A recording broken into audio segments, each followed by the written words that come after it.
Ever felt like you were close to something you desperately wanted, but it was always just out of reach? Picture this. It's a scorching summer day.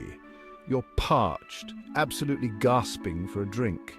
You spot a shimmering oasis up ahead. Invigorated, you race towards it, only to find that as soon as you're close enough to take a sip, the water recedes. Frustrating, right? Well, spare a thought for Tantalus, the man who lived this torment for all eternity. His name is where the word tantalize comes from. And for good reason. Trust me, his story is one for the ages, a cautionary tale of hubris and divine retribution. Tantalus's tale isn't just some dusty old myth, it's a story that continues to resonate with us today. It's a story about the dangers of temptation, the perils of overreaching, and the importance of staying humble, especially when you're hanging out with the gods. Buckle up, because we're about to dive headfirst into the unfortunate saga of Tantalus. Now let's rewind a bit and get to know our protagonist, shall we? Tantalus wasn't just some bloke on the street. Oh no, he was practically celebrity royalty. Son of Zeus himself, king of the gods, and the nymph Pluto.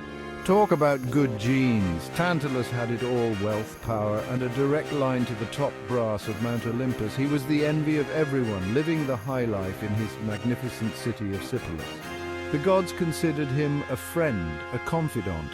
They'd often pop down from their celestial abode for a chat, a good meal, and a gossip. Imagine having deities over for dinner parties.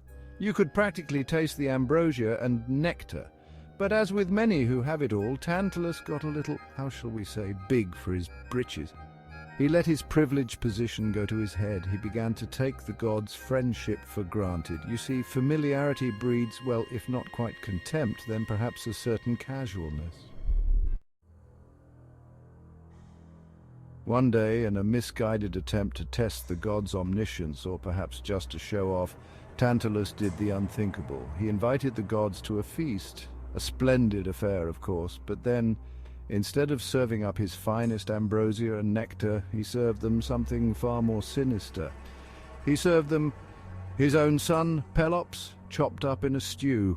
Yes, you read that right. Now, we can all agree that serving anyone human remains is a tad off-putting, let alone the all-powerful, immortal rulers of the cosmos. But Tantalus, in his infinite arrogance, thought he could pull it off. He must have missed the memo that the gods weren't exactly known for their sense of humor when it came to filial cannibalism. To his credit, most of the gods saw through Tantalus's gruesome trickery straight away.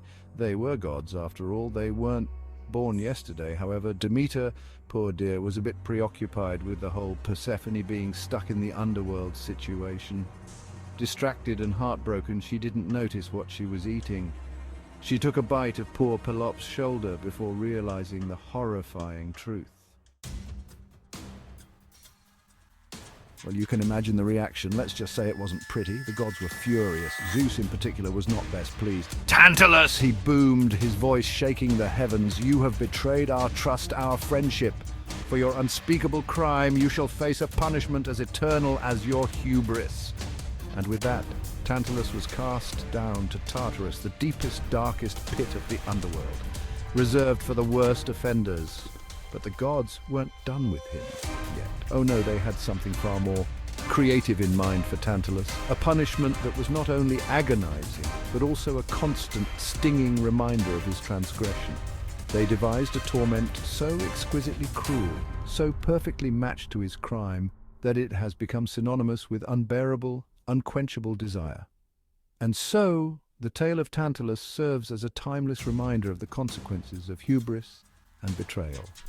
His story continues to echo through the ages, a cautionary tale for all who dare to defy the gods. Thank you for joining us on this journey through myth and legend. If you enjoyed this video, please like, share, and subscribe for more fascinating stories from ancient times.